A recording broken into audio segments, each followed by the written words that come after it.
guys, today I'm here to react to Nero is the Monster of Rome. So, some historical stuff, I'm assuming he was like an emperor or something, but I can't show it, but hey, that dude looked like a demon. When I set out to make a video about Nero, I thought it would be a crazy biography of an absolute lunatic. But in researching, that's not exactly what I found. Yeah, I knew it, he is an emperor. Yeah, I remember seeing a crown in the thumbnail. Nero is probably Rome's most notorious emperor. History tells us that he murdered Not his Julius mother Caesar? and his... Julius Caesar die or something? Like, what are we talking about? His first wife, kicked his pregnant second wife to death, illuminated parties with human torches, and played the fiddle while Rome burned to the ground. But these same history books also say that he was absolutely beloved by the people of Rome. Nero was vehemently anti-corruption. He cut taxes, expanded slaves' rights, and outlawed capital punishment. So, which is it? Well, I was surprised to learn, like I think you'll be, that the story of Nero is a little more complex than just lunatic does horrific things. I mean, sure, I'll talk about all of those horrific things in detail, but I think by the end of this video, you'll... This image right here, he looks like an utter demon. He looks demonic. He looks like he wants to end humanity. It's bad.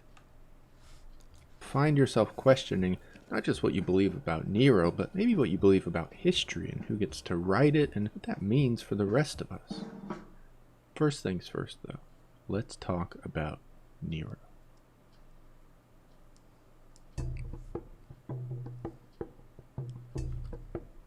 Man, this art and the way this is like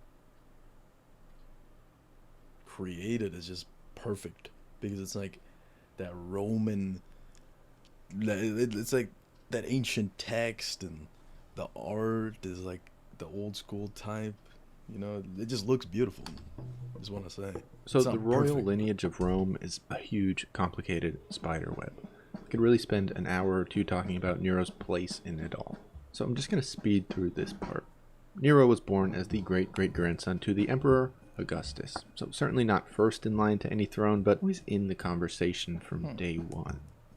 Nero's mother was Agrippina and his father was Gennaeus, but Gennaeus died pretty young, and Agrippina, being involved with the Roman elite circles, married the Emperor Claudius, who then adopted Nero.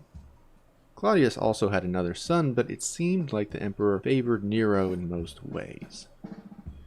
Claudius's advisors... Yo, that's crazy. That's like some villain type timing for the other, like his actual biological son, to be less favored than the one that's adopted. There's always these stories written about that type of dichotomy, that type of connection that happens throughout history, and how one side usually hates the other forever.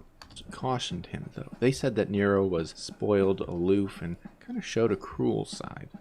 Now, Claudius had just succeeded the Emperor Caligula, who was famously demented and insane. Yeah, he looks so, of course, with that in mind, Claudius's advisors worried that Nero would be another Caligula, should he ever take the throne. But Nero never expressed much interest in power or taking over any thrones. On the other hand, his mother, Agrippina, was quite the opposite. Her life was marked by cunning, cutthroat power grabs. Her marriage to Claudius was probably just that. Agrippina's son becoming emperor of Rome, after all, would be the ultimate power grab. So Agrippina killed Claudius. She poisoned him with deadly mushrooms. Probably. Not all academic sources agree on this, but it's very much in line. This lady's crazy, man. She's insane. Killing her own husband just so her son can be the emperor at a young age is kind of crazy. It just shows you like how emperors and kings throughout history have basically had to be on their toes at all times, because even their own family members are going to try to kill their own wife. Like, what's even the point? With her character. In any case, Claudius was dead, and his birth son was too young to take the throne. So at just 16 years old, Nero became the emperor of Rome. At 16, bro. Crazy. After taking the throne, Nero basically said, I don't want this job anyway, so I don't really care.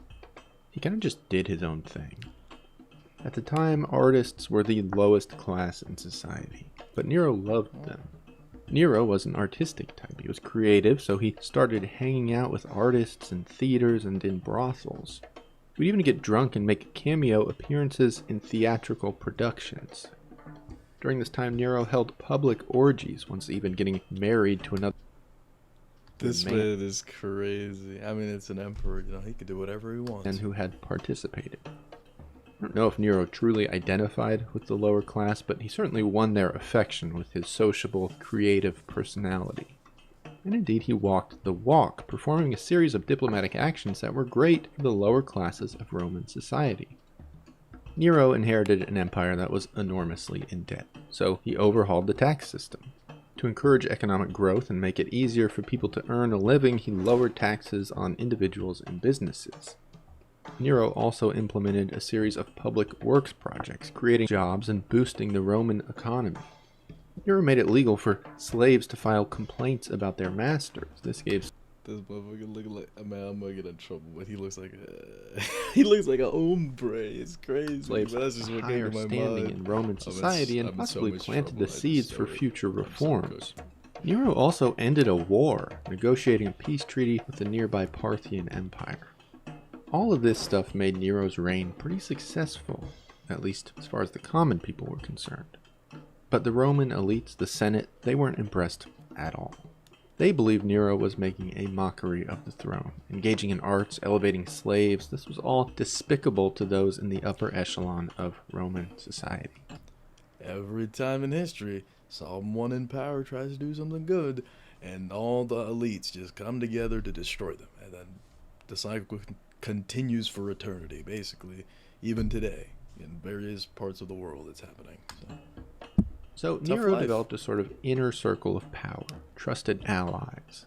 Among those, his mother was not included. It's possible, likely even, that Agrippina just wanted to rule by proxy of Nero. Her own son was probably just a piece in her little game. So when Nero froze her out of power, she was furious. She began to side with Nero's stepbrother, Britannicus. And this is basically where Nero's downfall begins. Yeah, he let go of his mother's hand, and he's now just lost. He has nobody to support him. The one true supporter is gone, even though she had selfish interests to basically use him to be in power. Like, at least she somewhat supported him because he's the one in power. Yeah, it's a sad life being a ruler, you know. It's crazy. And he's 16 or whatever, 18, young. Nero got word that his mother was plotting with Britannicus to take the throne, so Nero poisoned Britannicus, securing his own position as ruler.